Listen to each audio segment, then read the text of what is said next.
Hello everyone, and welcome back to Rayman to the Great Escape on the SEGA Dreamcast. I am One Wild Sheep, and today we're going to take care of one of these things again? Alright, fine. These enemies are exceptionally well, there's only one of these guys here, but this guy is exceptionally difficult to hit. Basically, whenever you turn around, he's going to act like a Boo from Mario. So you're going to turn around and he's going to try and flat out attack you. Now what you want to do is turn around at the very last possible minute, spam him with energy blast until he dies. The problem with this is so finicky. The best way to do this that I found is basically wait until he turns around and goes after you. Then lock onto him. And when you're locked onto him, then just blast him as much as physically possible and hopefully his health goes down. And when his health goes to 0, did he just clip through the wall? Okay. When his health reaches 0, then, well, he's dead. And what happens when he dies? Well, he drops a certain item that's going to help us out a hell of a lot. He's also going to try and jump on us like that. And trust me, this guy is just a nightmare to deal with. On most playthroughs, I usually get him killed instantaneously. I mean, it takes me like no time to do this section, but... Oh no, not the playthrough I'm recording for the internet, no! It's gonna take me half a year to do it on here, isn't it? At least you got the fantastic Cave of Bad Dreams song in the background, so I guess that's a plus. I think it's probably the last time they used this music track as well, so that's probably why they wanted to have this segment here, just to use the song again. Granted, the Cave of Bad Dreams was a pretty long level in its own right, so I don't see why they needed to, but whatevs. Hurry up and die. Please. Come on.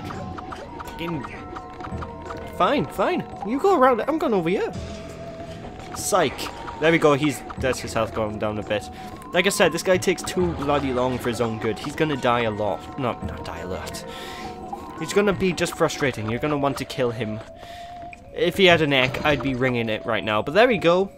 Finally, when you kill him, he drops a plum. And you want to take the plum over here, where this entranceway is. It's sort of like a, just an edge on top of the wall. What you want to do is use the plum, throw it up in the air, and run out of the way. I said run out of the way. There we go. And then jump on top of it. When you jumped on top of it, no, Lum! Come back! Bloody hell. Well, you want to jump on the lum and jump back onto the very top of the cliff area, so... One good way to do it is actually jump on the lum earlier on and just sort of maneuver your way using your energy pellets and then jumping up. It's quite easy to lose where to go by here, though. You know you're going the right way if you see a giant opening with lots of wind and actually some very calming looking area. I like this area of the game, actually. It seems rather tranquil. However... as you can probably guess by the 2D image in the background but there, it doesn't last for too long, so as soon as you land on these pieces of cracks by here, we're gonna fall down. And where are we falling? Well, we're gonna be finishing off more of this level. Fortunately, this doesn't impede our progress too much in terms of getting hold of the thing we need, the mask. Why doesn't it impede our progress? Because the mask is actually down here, so it's actually kind of lucky that the floor was unstable. Otherwise Rayman wouldn't be able to get the mask and we'd be sort of screwed, wouldn't we? Well, in quotations we'd be screwed, because the masks, I swear to Christ, the masks do absolutely bloody nothing. Bloody game. But anyway, the yellow lava by here, that's the hottest lava you can get, and if you touch it, even if you're on a plum, you're going to die. So what you want to do is you need to try and maneuver to the left and right of the yellow lava and stay on the dark lava as much as you can. If you touch the yellow lava, you'll die. If you stay on the dark lava, you'll be fine. So there we go. And I do not like that one lum there. That red lum is just evil. It smiles at you. It's like, you can't get me, bitch. Seriously, you're just floating in the middle of the air. You need to pretty much be lucky to hit that yellow lum, because of the way this plum works. You're bouncing everywhere. You have little control. I mean, you can influence the direction you're going, but you really don't have much control. just sort of rocket off. Like, I must go now. My planet needs me. I must go now. My plum needs me. It's just, why? Anyway, while you're going down this lava, should be careful of all the vines. The vines will probably hurt if they touch you. I've never been hit by them, but hey, it's just a pre-warning just in case. Just whack the vines with the energy pellets if they go nearby. They'll temporarily be lobbed in to the wall where they came out of, so you can progress further. Like I said, temporarily. After about 2 seconds, the vines will become... Well, the vines will come back out after about 2 seconds, so don't expect there to be much good things happening. But of course, that is a dickish camera game. I didn't see that until like the very last minute. Be careful of that yellow fire pit. Fortunately, it's not too bad to deal with, so you know, to each their own. The stage is just too long. I mean, it's 20 minutes long from this point onwards, and we've already had 15 minutes of level. Now do you know why I don't like it? A lot of people would think this section by here is why I don't like it. I don't mind this section. I don't find this section as difficult as many others do. But because this section is considered by many to be one of the hardest parts of the game, I don't think it is. I really don't. It's challenging, yeah, but if you know how to maneuver the plum, you should be fine. Granted, it's kind of hard to maneuver the plum in the first place, so I guess it's that. And we're in the middle of a floating abyss. Great. So as you can probably guess, there's a sphere here. So what you want to do is grab a hold of the sphere and start throwing it down here. And for some reason, I always get Mario vibes from this segment in particular. It just sort of... I get Bowser Castle vibes. I don't know why. I've never seen a Bowser Castle that looks like this. It just gives me that feeling. Maybe it's because of the lava at the bottom of the screen. I don't know. Well, not lava, the sort of particle effects. Because they seem to be pretty present in a lot of Bowser Castles these days. I don't know, I digress. Let's continue moving onwards. As you can guess, as you get further down, things are gonna get more challenging. You're gonna have black lumps being flung at you because why not? And of course, you're gonna have more and more flamethrowers to deal with. So be as quick as you physically can, and just time your jumps down so you don't get hit by the flamethrower, because otherwise it'll hurt. I don't think it hurts that much, but hey, it's always better to be wise, a wise man once said. You know, it's always better to be safer than sorry. That wise man is being me. I'm not that wise. I wish I was, but I'm not. I just know an unhealthy amount of knowledge about video games. But anyway, let's just continue moving onwards, pick up this sphere, and what am I looking for? Yeah, you grab the green checkpoint thingy. There we go. For the most part, though, the stage is just this is probably the point where the stage starts to get pretty ick.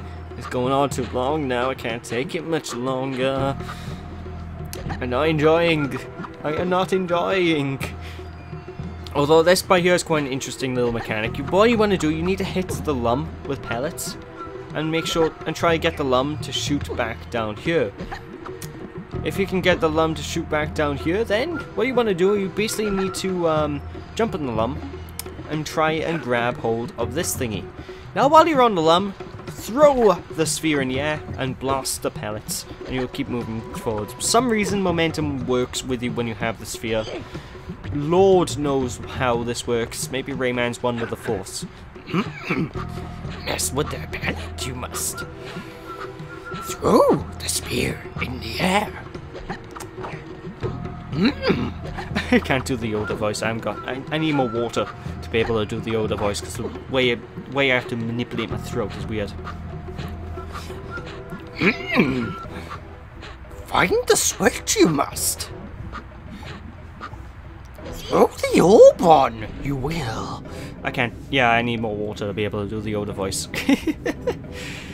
Like I was watching Star Wars Episode 3 last night, and now throughout the entire film I was just quoting the entire thing. I love Star Wars Episode 3. Episode 1 and 2 can die in a fire, but Episode 3 is delicious. It's a brilliant movie. It's over, Anakin. I have the high ground. You underestimate my power. Don't do this. Seriously, if anyone hasn't watched Star Wars Episode 3, go and watch it. It's a good film.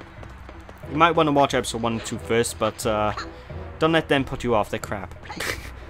Or watch Episode 4, 5, and 6. Yeah, those are good movies. But anyway, putting that sphere on a switch basically sends us back into this room by here. And what it does is it moves this entrance way at the very bottom, allowing us to go to a different pathway. Now in this different pathway, what am I looking for? I think I can hear a cage, so I'm looking for it. But in a different pathway, well, you gotta go, because it's gonna be different. Commentary! See, it's because of the whole Star Wars thing now. My mind's just melted because I just thought of Star Wars instead of this. Let's just continue moving onwards. Of course, when we finish up the stage, we actually still need to deal with the Guardian of this level, which will be quite interesting. Because you remember the Guardian of the very first Sanctuary, Axel? Well, this guy is absolutely nothing like Axel in any way, shape, or form. I don't want to talk about him yet, but in a way, we've already seen him. He's been on screen already. I'm serious, he has. I'm not going to spoil it, but he's been on screen. We've seen the Guardian of the Sanctuary. Fortunately, though, there isn't too much longer this level, but I wouldn't advise doing that. That's not a good thing to do. Seriously, jumping on this plum is really picky. Get up, come on! There we go. Alright, here we go. Now, this door by here, you need to sort of manipulate the lum so you can break open the door with the energy pellets and not go in the lava, because on both the sides and right in front of us, there is yellow lava, which means we need to manipulate the plum in such a way that we can break the door open without dying. Quite tricky. But jump through here and we'll be greeted with a nice, easy platforming challenge. In fact, it's actually an exceptionally easy platforming challenge. You just make one jump each time. Riveting gameplay! But we're going to be introduced to a section of the stage that could give some people some issues. Welcome to the slide section, folks. It won't. I can't. Don't quote me on this, but I think pretty much every Sanctuary level has a sliding section. I could be wrong. I know the final stage of the game has a sliding section like this, so I don't know. Just go down the slide and sort of slow down whenever physically possible. Otherwise, you're not going to make these turns very well. Whee! Seriously, it is really difficult to make these turns if you're on a sliding section. For example, right below there. Just hold back whenever possible, and you should be fine. If you want to slow down, press the left stick towards you. Yeah, I was just explaining that. Thank you, game. Thank you. Lee, the fairy! Overall, though, the stage, like I said, it's way too long for its own good. It's not a bad level in its own right, but it can be a bit of a menace. I don't know what I was doing there. I think I was speeding up, not slowing down. I think third time's a charm, though. Hopefully, I would have assumed if I would have edited this out if it took too long. So there we go. Naturally, jump over the fires. You don't want to touch the fires; they hurt. And there we go. So yeah, I remember. What are you guys' opinions on the Raving Rabbids games, assuming you all fancy commenting? Like, I know a lot of people really hate the Raving Rabbids games, and my personal opinion on them is the first one was alright. The second and third ones were pushing it. A lot. In fact, Rayman, they shouldn't even be called Rayman because of the second or third one. The best thing about the second game was one CG cutscene where Rayman's trying to stop them, but that's about it. Anyway, the music is... I love this orchestral version of the main theme. It's stunning. Absolutely stunning. But yeah, Raving Rabbids, don't like the series. Think it's a waste of space. I'm so glad they've gone back to standard platforming action these days with Rayman, with Origins and Legends. Both absolutely fantastic games, by the way. You should try them. I already done an LP of Legends on one of my older YouTube channels, back when it first came out.